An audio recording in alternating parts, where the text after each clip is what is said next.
The Iran Deal. Introduction. It took nearly 2 years. The United States and the world's major powers, the United Kingdom, France, Germany, China, Russia, and the European Union and Iran, sat around the negotiating table month after month, negotiating every detail that would inch us ever closer to delivering on a promise President Obama had made before he first took office.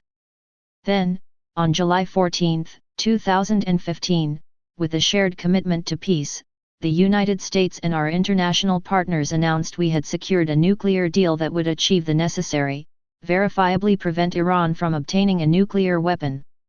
It's an historic deal, a promise fulfilled.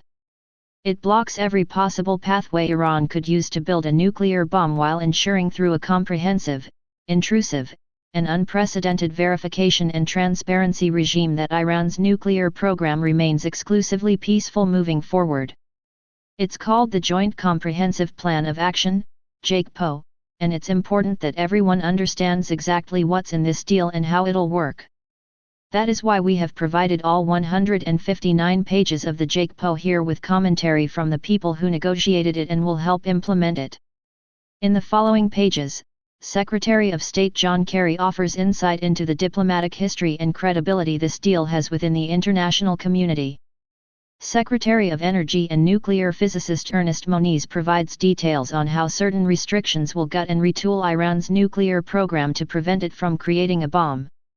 Treasury Secretary Jack Lew, who will lead implementation of the sanction provisions in the JCPOA alongside Secretary Kerry, outlines how phased sanctions relief for Iran will work and what will and will not be subject to relief after Iran meets its key nuclear-related commitments.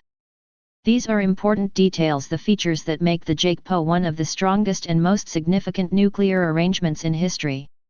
With this deal, we eliminate the threat of a nuclear-armed Iran, strengthening our own national security and that of our allies in the region, including Israel. Without it, we risk another conflict in the Middle East. Without it, we risk war. Years ago when I left college, I went to war. And I learned in war the price that is paid when diplomacy fails. And I made a decision that if I ever was lucky enough to be in a position to make a difference, I would try to do so. I believe this agreement actually represents an effort by the United States of America and all of its colleagues in the P5+1 to come together with Iran to avert an inevitability of conflict that would come were we not able to reach agreement. I think that's what diplomacy was put in place to achieve, and I know that war is the failure of diplomacy and the failure of leaders to make alternative decisions. John Kerry.